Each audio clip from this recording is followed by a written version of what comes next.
अथ अष्टमोऽध्यायः। कामदेव के सहचर वसंत के आविर्भाव का वर्णन। सूत जी बोले, प्रजापति ब्रह्मा जी का यह वचन सुनकर प्रसन्न चित्त हो नारद जी उनसे कहने लगे। नारद जी बोले, हे ब्रह्मन, हे विधे, हे महाभाग, हे विष्णु शिष्य, हे महापते, पर तत्व के प्रकाशक तथा शिव भक्त, आप धन्य हैं। हे धर्मज्ञ, आपने अरुंधति की तथा पूर्व जन्म में उसकी स्वरूप भूता संध्या की बड़ी उत्तम दिव्य कथा सुनाई, जो शिव भक्ति की वृद्धि करने वाली है। अब आप शिव का परम चरित्र, जो संपूर्ण पापों का विनाशक है तथा मंगल को प्रदान करने वाला है, उसे सुनाइए। जब काम ने प्रसन्न होकर रति को प्राप्त कर लिया और ब्रह्मा तथा उनके मानस पुत्र चले गए तथा संध्या तप करने चली गई, उसके बाद क्या हुआ? सूत जी बोले, इस प्रकार आत्मतत्वज्ञ देवर्षि नारद का वचन सुनकर अत्यंत प्रसन्न हो ब्रह्मा जी यह बात कहने लगे। ब्रह्मा जी बोले, हे नारद, हे विप्रेंद्र, शिव लीला से परिपूर्ण अब उस महान कल्याणकारी शिव चरित्र को सुने। आप धन्य हैं, क्योंकि आप शिवजी के भक्त हैं। हे तात, पहले जब मैं शिव माया से मोहित होकर अंतर्धान हो गया, तब शिव के वाक्य रूपी विष से दुखी हो अपने मन में विचार करने लगा। शिव माया से मोहित हुआ मैं बहुत देर तक अपने चित्त में विचार करके उनसे जिस प्रकार ईर्ष्या करने लगा, उसे आपसे बताता हूँ, सुनिए। तत्पश्चात मैं वहाँ पहुँचा जहाँ दक्ष आदि स्थित थे, और वहाँ रति सहित कामदेव को देखकर मैं कुछ मदमत हो गया। हे नारद, दक्ष तथा अपने अन्य मानस पुत्रों से प्रीतिपूर्वक बातचीत करके शिव माया से विमोहित मैं इस प्रकार उनसे कहने लगा। ब्रह्मा जी बोले, हे दक्ष, हे मरीचि आदि पुत्रों, मेरी बात सुनो और उसे सुनकर मेरे कष्ट को दूर करने का उपाय करो। स्त्री के प्रति मेरी अभिलाषा देखकर महायोगी शिव ने मेरी निंदा की और उन्होंने मुझे तथा तुम लोगों को बहुत फटकारा। उसके कारण मैं दुख से संतप्त हूँ और कहीं भी मुझे चैन नहीं मिलता। अतः जिस प्रकार वे भी स्त्री को ग्रहण करें, वह प्रयत्न करो। जब वे स्त्री को स्वीकार करेंगे, तभी हमारा वह दुख दूर होगा। किंतु विचार करने पर मैं समझता हूँ कि यह कार्य बड़ा ही कठिन है। जब उन्होंने मुनियों के समक्ष ही मेरे कांता परिग्रह की अभिलाषा मात्र से मुझे धिक्कारा, तो वे स्वयं किस प्रकार स्त्री ग्रहण करेंगे? इस स्त्रीलोक में कौन सी ऐसी स्त्री है जो उनके मन में विराजमान होकर उन्हें योग मार्ग से हटाकर मोह में डाल सकती हैं? कामदेव भी इन्हें मोहित करने में समर्थ नहीं हैं, क्योंकि वे परम योगी हैं और स्त्रियों के नाम को भी सहन नहीं कर सकते हैं। जो प्रसंग के द्वारा भी स्त्री का नाम कदापि नहीं सहन कर सकता, तो भला वह वाणी से स्त्री ग्रहण कर किस प्रकार सृष्टि कार्य में प्रवृत्त हो सकता है? इस पृथ्वी में बड़े बड़े देवता भी माया के बंधन में पड़े हुए हैं। जो बचे हुए हैं वे विष्णु के बंधन में बंधे हैं, और कुछ देवगण शंभु के उपायों से आबद्ध हैं। संसार से विमुख तथा एकांत विरागी सदा शिव के अतिरिक्त और कौन है जो ऐसा दुष्कर कार्य कर सकता है? इस प्रकार दक्ष आदि पुत्रों से कहकर रति सहित कामदेव को वहाँ देखकर मैं आनंद पूर्वक उनसे कहने लगा। ब्रह्मा जी बोले, मेरे श्रेष्ठ पुत्र, हे कामदेव, तुम सभी प्रकार से सबको सुख देने वाले हो। हे पितृवत्सल, तुम अपनी पत्नी सहित प्रसन्नतापूर्वक मेरी बात सुनो। हे मनोभाव, तुम अपनी इस सहचारिणी स्त्री के साथ जिस प्रकार शोभा पा रहे हो, यह भी वैसे ही तुम्हें प्रतिरूप में प्राप्त कर अति शोभित हो रही हैं। जिस प्रकार महालक्ष्मी से भगवान विष्णु तथा विष्णु से महालक्ष्मी एवं जिस प्रकार रात्रि से चंद्रमा एवं चंद्रमा से रात्रि सुशोभित होती है, उसी प्रकार तुम दोनों की शोभा है और तुम्हारा दाम्पत्य भी अलंकृत है। इसलिए तुम इस जगत को जीतने वाले विश्व केतु होगे। हे वत्स, तुम संसार के हित के लिए महादेव को मोहित करो, जिससे प्रसन्न मन वाले शंकर शीघ्र विवाह करें। निर्जन स्थान में, उत्तम प्रदेश में, पर्वत पर अथवा तालाब के तट पर, जहाँ भी शिवजी जाएं, वहीं तुम अपनी इस पत्नी के साथ जाकर इन जितेंद्रिय तथा स्त्री रहित शंकर जी को मोहित करो। इस संसार में तुम्हारे अतिरिक्त और कोई दूसरा उनको मोह में डालने वाला नहीं है। हे मनोभव, शंकर जी के अनुराग युक्त हो जाने पर तुम्हारे भी शाप की शांति हो जाएगी, अतः तुम अपना हित करोगे। यदि महेश्वर सानुराग होकर स्त्री की अभिलाषा करेंगे तो वे श्रेष्ठ शिव तुम्हारा भी उद्धार कर देंगे। इसलिए तुम अपनी स्त्री को लेकर शंकर जी को मोहित करने का प्रयत्न करो और महेश्वर को मोहित करके विश्व के केतु हो जाओ। ब्रह्मा जी बोले, संसार के प्रभु एवं अपने पिता मुझ ब्रह्मा की बात सुनकर वह कामदेव मुझ जगतपति से कहने लगा। मनमथ बोला, हे प्रभु, मैं आपके आज्ञानुसार शिवजी को मोहित करूँगा, किंतु हे भगवान, स्त्री ही मेरा मुख्य अस्त्र है। अतः शंकर जी के योग्य स्त्री का निर्माण कीजिए, जो मेरे द्वारा शिवजी को मोहित करने पर उनका पुनः मोहन कर सके। हे धाता, इसका उत्तम उपाय अब कीजिए। ब्रह्मा जी बोले, कामदेव के इस प्रकार कहने पर मैं प्रजापति ब्रह्मा अपने मन में विचार करने लगा कि किस प्रकार की स्त्री से शिवजी को मोहित किया जाए।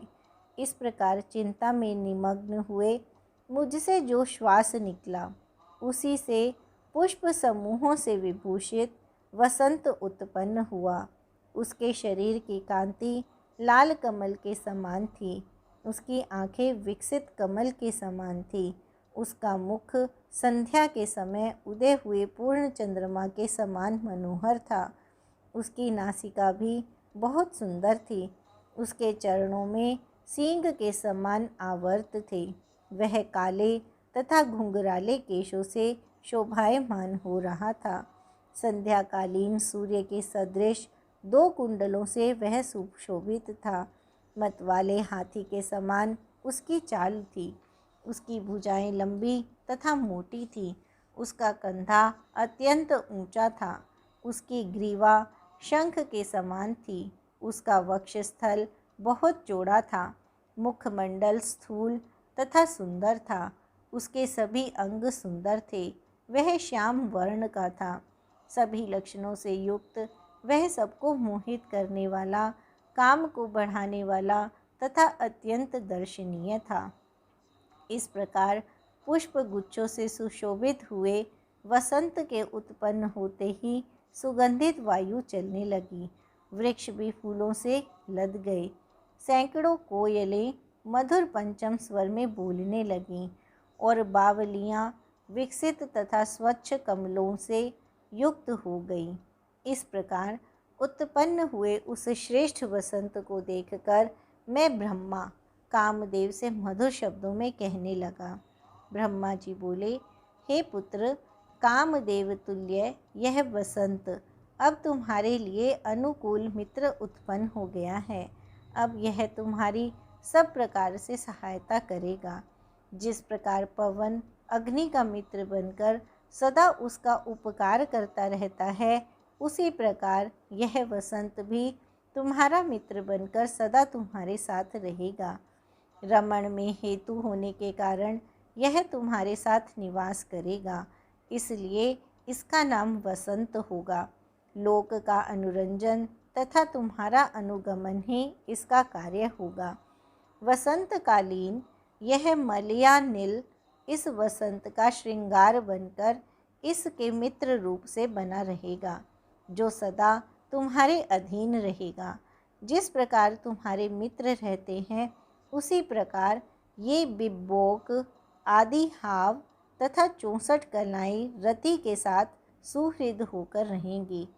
हे काम, तुम अपने इन वसंत आदि सहचरों तथा रति के साथ उद्यत होकर महादेव जी को मोहित करो। हे तात, अब मैं यत्नपूर्वक अच्छी तरह मन में सोच विचार कर उस कामिनी को प्राप्त करूँगा, जो भगवान शंकर को मोहित कर लेगी। ब्रह्मा जी बोले, इस प्रकार मुझ सुरश्रेष्ठ ब्रह्मा के कहने पर उस कामदेव ने पत्नी सहित मेरे चरणों में प्रणाम किया। पुनः दक्ष एवं मेरे मानस पुत्रों को प्रणाम कर कामदेव उस स्थान पर गया जहाँ आत्मस्वरूप शंकर जी गए थे। इति श्री शिव महापुराणे द्वितीयायां रुद्र संहितायां सती चरित्रे द्वितीय सती खंडे वसंत स्वरूप वर्णनम नाम अष्टमोऽध्यायः। इस प्रकार श्री शिव महापुराण के अंतर्गत द्वितीय रुद्र संहिता के द्वितीय सती खंड में वसंत स्वरूप वर्णन नामक 8वां अध्याय पूर्ण हुआ। अथ नवमोऽध्यायः।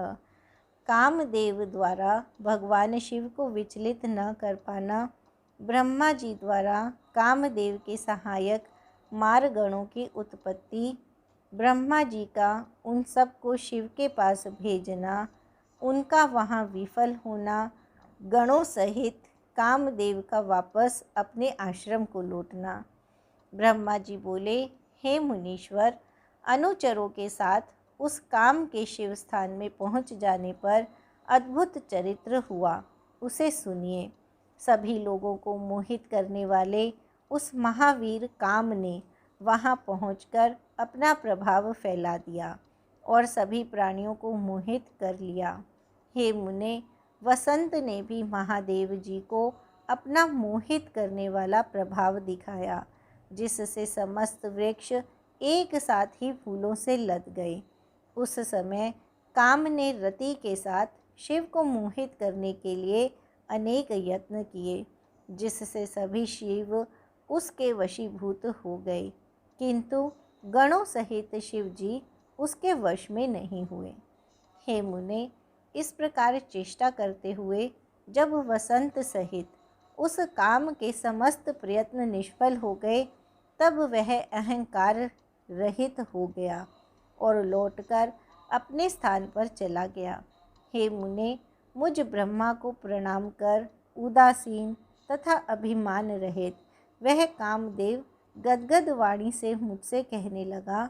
काम बोला, हे ब्रह्मन, शिव को मोहित नहीं किया जा सकता, क्योंकि वे योग परायण हैं। उन शिव को मोहित करने की शक्ति न मुझ में है और न अन्य किसी में है। हे ब्रह्मन, मैंने मित्र वसंत तथा रति के साथ उन्हें मोहित करने के अनेक उपाय किए, किंतु शिव में वे सभी निष्फल हो गए। हे ब्रह्मन, हम लोगों ने शिव जी को मोहित करने के लिए जिन उपायों को किया, उन विविध उपायों को मैं बता रहा हूँ। हे मुने, हे तात, आप सुनिए। जब शिव जी संयमित होकर समाधि लगाकर बैठे हुए थे, तब मैं मोहित करने वाली वेगवान सुगंध युक्त तथा शीतल वायु से त्रिनेत्र महादेव रुद्र को विचलित करने लगा। मैं अपने धनुष तथा 5 पुष्प बाणों को लेकर उनके चारों ओर छोड़ता हुआ उनके गणों को मोहित करने लगा। उस प्रदेश में मेरे प्रवेश करते ही समस्त प्राणी मोहित हो गए, किंतु गणों सहित भगवान शिव विकार युक्त नहीं हुए। हे विधे, जब वे प्रथमाधिपति शिव हिमालय के शिखर पर गए, तब मैं भी वसंत और रति के साथ वहां पहुंच गया। जब वे मेरु पर्वत पर और नागकेसर पर्वत पर गए, तो मैं वहाँ भी गया। जब वे कैलाश पर्वत पर गए तब मैं भी वहाँ पर गया। जब वे किसी समय समाधि से मुक्त हो गए तो मैंने उनके सामने 2 चक्र रचे। वे दोनों चक्र स्त्री के हाव भाव युक्त दोनों कटाक्ष थे। मैंने दाम्पत्य भाव का अनुकरण करते हुए उन नीलकंठ महादेव के सामने नाना प्रकार के भाव उत्पन्न किए।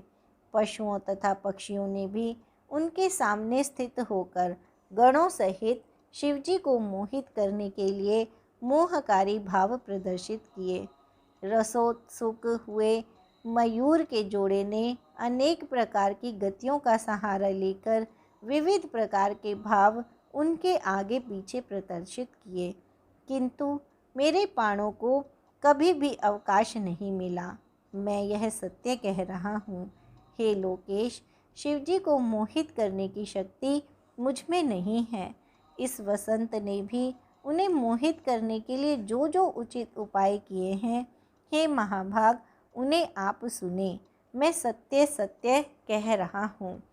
इस वसंत ने श्रेष्ठ चंपक, केसर, बाल इलायची, कटहल, गुलाब, नाग केसर, पुन्नाग, किंशुक, केतकी, मालती, मल्लिका, पर्णभार एवं कुर्बक आदि पुष्पों को जहाँ भी शिवजी बैठते थे वहीं विकसित कर दिया।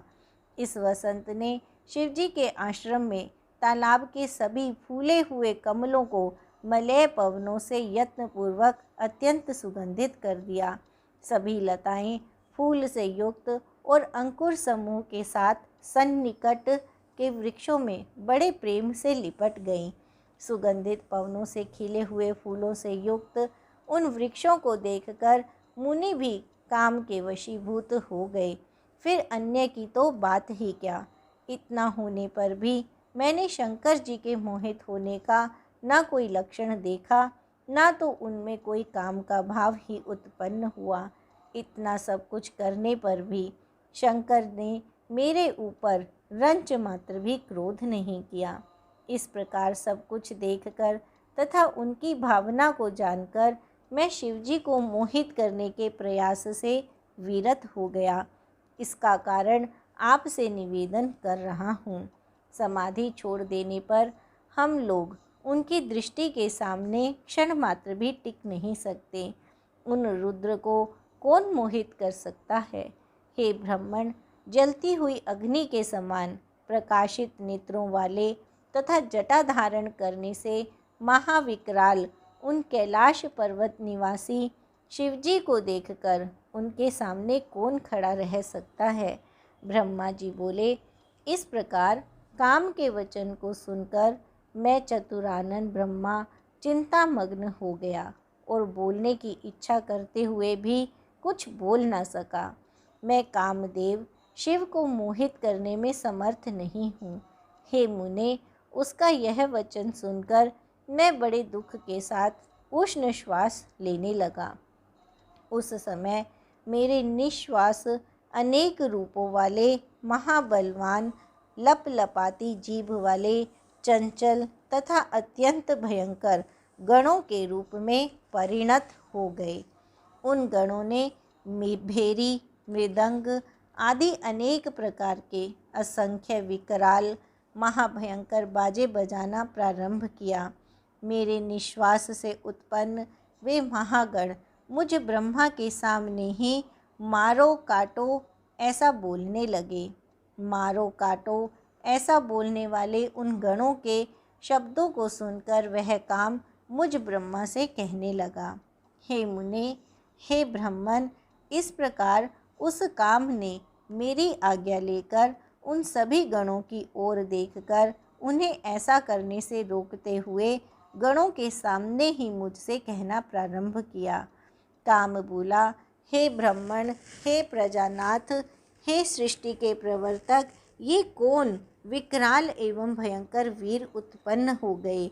हे विधे, ये कौन सा कार्य करेंगे तथा कहाँ निवास करेंगे और इनका क्या नाम है, उन्हें आप मुझे बताइए तथा इनको कार्य में नियुक्त कीजिए। हे देवेश, इनको अपने कार्य में नियुक्त कर और इनके नाम रखकर तथा स्थानों की व्यवस्था करके यथोचित कृपा करके मुझे आज्ञा दीजिए।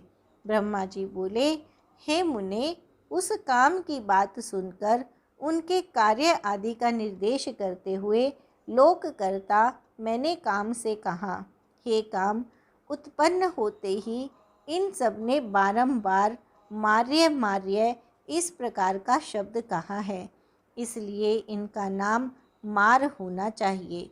हे काम, अपनी पूजा के बिना ये गण अनेक प्रकार की कामनाओं में रत मन वाले प्राणियों के कार्यों में सर्वदा विघ्न किया करेंगे।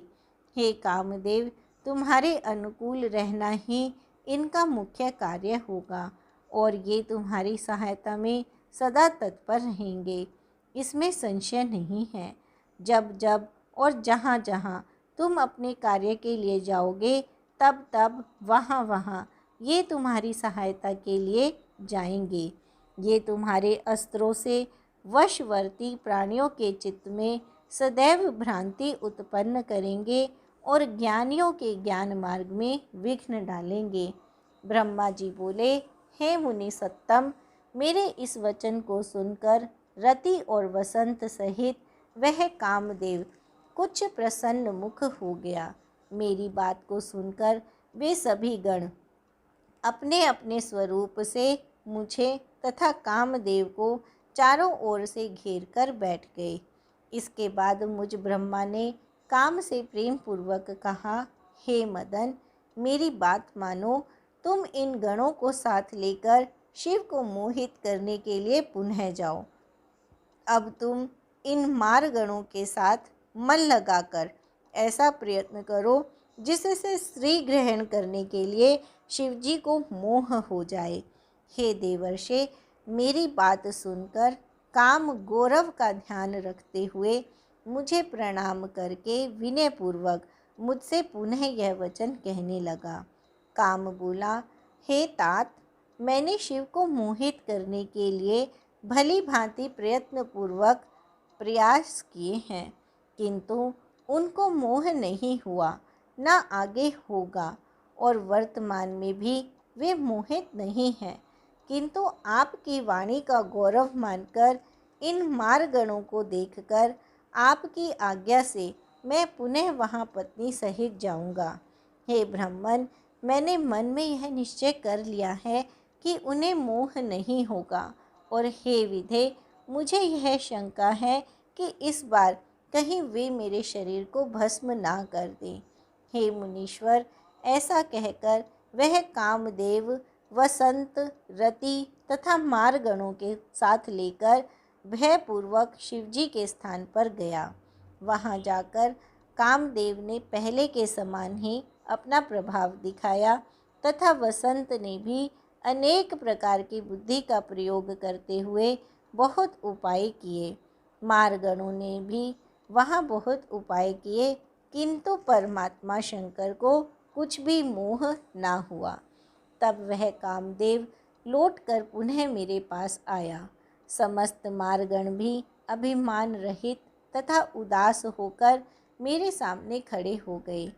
हे तात, तब उदास और गर्व रहित कामदेव ने मारगणों तथा वसंत के साथ मेरे सामने खड़े होकर प्रणाम करके मुझसे कहा, हे विधे, मैंने शिव को मोहित करने के लिए पहले से भी अधिक प्रयत्न किया, किंतु ध्यानरत चित्त वाले उन शिव को कुछ भी मोह नहीं हुआ। उन दयालु ने मेरे शरीर को भस्म नहीं किया, इसमें मेरे पूर्व जन्म का पुण्य ही कारण है। वे प्रभु सर्वथा निर्विकार हैं। हे ब्रह्मन, यदि आपकी ऐसी इच्छा है कि महादेव जी दार परिग्रह करें, तो मेरे विचार से आप गर्व रहित होकर दूसरा उपाय कीजिए। ब्रह्मा जी बोले, ऐसा कहकर कामदेव मुझे प्रणाम करके गर्व का खंडन करने वाले दीन वत्सल शंभु का स्मरण करता हुआ परिवार सहित अपने आश्रम को चला गया। इति श्री शिव महापुराणे द्वितीयायां रुद्र संहितायां द्वितीये सती खंडे सत्यु उपाख्याने काम प्रभाव मार गणोत्पत्ति वर्णनम नाम नवमोध्यायः। इस प्रकार श्री शिव महापुराण के अंतर्गत द्वितीय रुद्र संहिता के द्वितीय सती खंड में काम प्रभाव एवं मार गणोत्पत्ति वर्णनम नामक 9वां अध्याय पूर्ण हुआ। अथ 10मोऽध्यायः। ब्रह्मा और विष्णु के संवाद में शिव महात्म्य का वर्णन। नारद जी बोले, हे ब्रह्मन, हे विधे, हे महाभाग, आप धन्य हैं जो आपकी बुद्धि शिव में आसक्त है। आपने परमात्मा शंकर जी के सुंदर चरित्र का आख्यान किया। मारगणों तथा अपनी स्त्री रति के साथ जब काम अपने स्थान पर चला गया तब क्या हुआ और आपने क्या किया, अब उस चरित्र को कहिए। ब्रह्मा जी बोले, हे नारद, आप अत्यंत प्रसन्नतापूर्वक महादेव जी के चरित्र को सुनिए, जिसके श्रवण मात्र से मनुष्य विकार से मुक्त हो जाता है। काम के सब परिवार अपने आश्रम में चले जाने पर उस समय जो हुआ उस चरित्र को मुझसे सुनिए। हे नारद, मेरा घमंड चूर चूर हो गया और अपने मनोरथ के अपूर्ण रहने से मुझ आनंद रहित के हृदय में विस्मय हुआ। मैंने मन में अनेक प्रकार से विचार किया कि वे निर्विकार जितात्मा तथा योग परायण शिव स्त्री को किस प्रकार ग्रहण कर सकते हैं। हे मुने, इस प्रकार अनेक तरह से विचार करके अहंकार रहित मैंने उस समय अपने जन्मदाता शिव स्वरूप उन विष्णु का भक्तिपूर्वक स्मरण किया और दीनतापूर्वक वाक्यों से युक्त कल्याणकारी स्तोत्रों से मैं उनकी स्तुति करने लगा।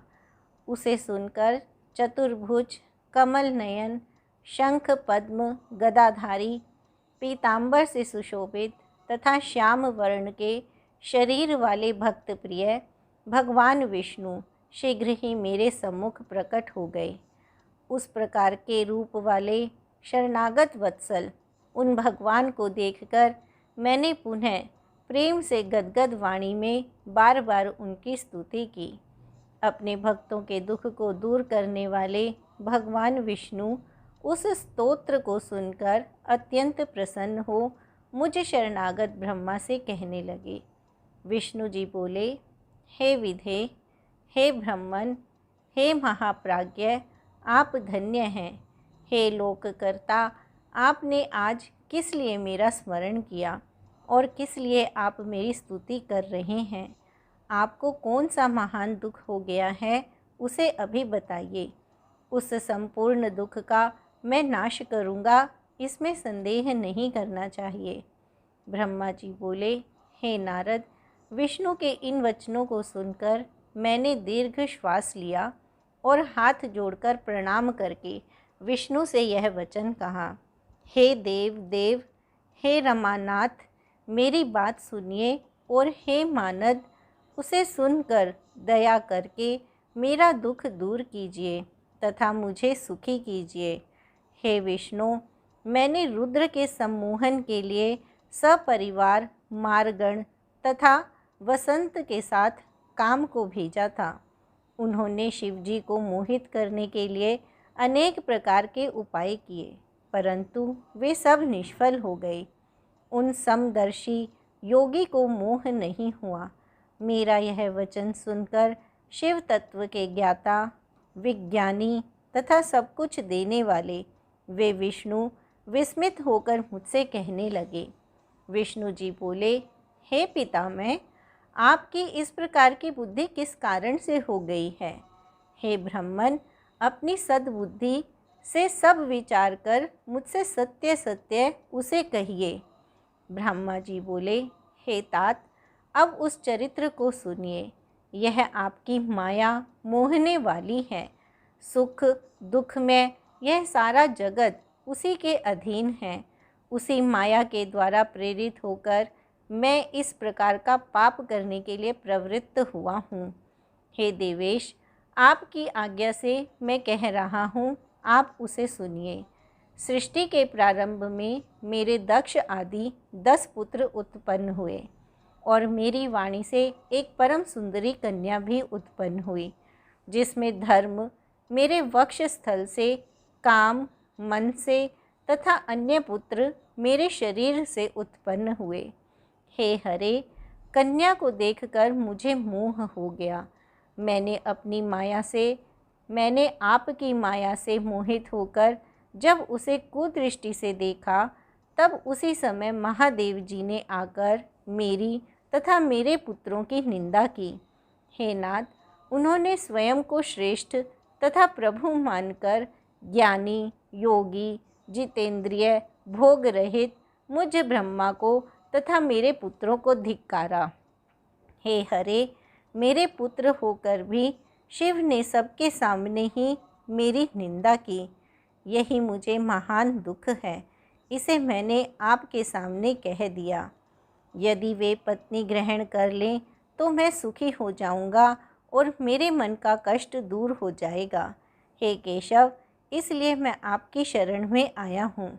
ब्रह्मा जी बोले, हे नारद, मुझ ब्रह्मा का यह वचन सुनकर विष्णु हंसकर मुझ सृष्टिकर्ता ब्रह्मा को हर्षित करते हुए शीघ्र ही कहने लगे। विष्णु जी बोले, हे विधे, संपूर्ण भ्रम का निवारण करने वाले और वेद तथा आगमों द्वारा अनुमोदित परमार्थ युक्त मेरे वचन को सुने। हे विधे, वेद के वक्ता तथा समस्त लोग के कर्ता होकर भी आप इस प्रकार महामूर्ख तथा दुर्बुद्धि युक्त किस प्रकार हो गए। हे मंदात्मन, आप अपनी जड़ता का त्याग करें और इस प्रकार की बुद्धि न करें। संपूर्ण वेद स्तुति द्वारा क्या कहते हैं, अच्छी बुद्धि से उसका स्मरण करें। हे दुर्बुद्धे, आप उन परेश रुद्र को अपना पुत्र समझते हैं। हे विधे, आप वेद के वक्ता हैं, फिर भी आपका समस्त ज्ञान विस्मृत हो गया है। ऐसा ज्ञात होता है कि इस समय आपकी सुबुद्धि नष्ट हो गई है और आप में कुमति उत्पन्न हो गई है, जो आप शंकर को सामान्य देवता समझकर उनसे द्रोह कर रहे हैं। हे ब्राह्मण, निर्णय करके वेदों में वर्णित किया गया जो कल्याणकारक तत्व सिद्धांत कहा गया है, उसे आप सुनिए और सद्बुद्धि रखिए।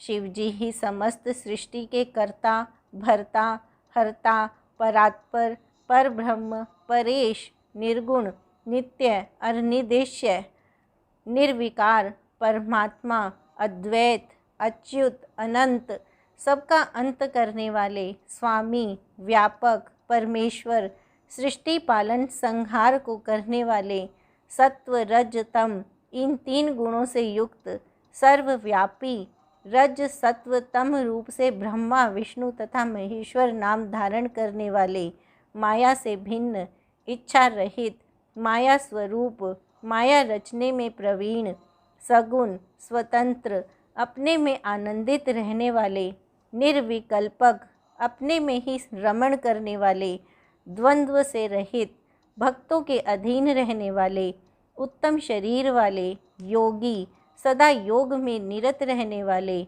योग मार्ग दिखाने वाले, लोकेश्वर, गर्व को दूर करने वाले तथा सदैव दीनों पर दया करने वाले हैं। जो ऐसे स्वामी हैं, उन्हें आप अपना पुत्र मानते हैं। हे ब्राह्मण, शिव हमारे पुत्र हैं, इस प्रकार का अज्ञान छोड़ दीजिए। उन्हीं की शरण में जाइए और सब प्रकार से शिवजी का भजन कीजिए। वे प्रसन्न होकर आपका कल्याण करेंगे। यदि आपका यह विचार है कि शिवजी अवश्य दार परिग्रह करें, तो शिवजी का स्मरण करते हुए आप शिवा को उद्देश्य करके कठोर तप कीजिए। आप अपनी इच्छा को हृदय में धारण कर शिवा का ध्यान कीजिए। यदि वे देवेश्वरी प्रसन्न हो गईं, तो आपका समस्त कार्य पूर्ण करेंगी। यदि वे शिवा सगुण रूप से अवतार लेकर किसी मनुष्य की कन्या बने, तो निश्चय ही वे उन शिव की पत्नी बन सकती हैं। हे ब्राह्मण, आप इस कार्य के लिए दक्ष को आज्ञा दीजिए कि वे स्वयं भक्ति तत्पर होकर उन शिव पत्नी को उत्पन्न करने के लिए प्रयत्नपूर्वक तप करें। हे तात, आप इसे भली प्रकार समझ लें कि वे शिवा और शिव भक्तों के अधीन हैं। पर ब्रह्म स्वरूप ये दोनों स्वेच्छा से सगुण भाव धारण कर लेते हैं। ब्रह्मा जी बोले, लक्ष्मीपति भगवान विष्णु ने इस प्रकार कहकर तत्क्षण अपने प्रभु शिव जी का स्मरण किया और उसके बाद उनकी कृपा से ज्ञान प्राप्त कर वे मुझसे कहने लगे। विष्णु जी बोले, हे ब्राह्मण, पूर्व काल में शिव जी की इच्छा से उत्पन्न हुए हम दोनों के द्वारा प्रार्थना करने पर उन्होंने जो जो वचन कहा था उसका स्मरण कीजिए। आप वह सब भूल गए हैं। शिव जी की जो पराशक्ति है वह धन्य है, उसी ने इस समस्त जगत को मोहित कर रखा है। शिव के अतिरिक्त उसे कोई नहीं जान सकता। हे ब्राह्मण, जब निर्गुण शिव जी ने अपनी इच्छा से सगुण रूप धारण किया था, उस समय मुझे तथा आपको उत्पन्न करके अपनी शक्ति के साथ उत्तम विहार करने वाले सृष्टिकर्ता अविनाशी परमेश्वर उन शंभु ने आपको सृष्टि कार्य के लिए तथा मुझे उसके पालन के लिए आदेश दिया। उसके बाद हम दोनों ने हाथ जोड़कर विनम्र होकर निवेदन किया कि आप सर्वेश्वर होकर भी सगुण रूप धारण कर अवतार लीजिए।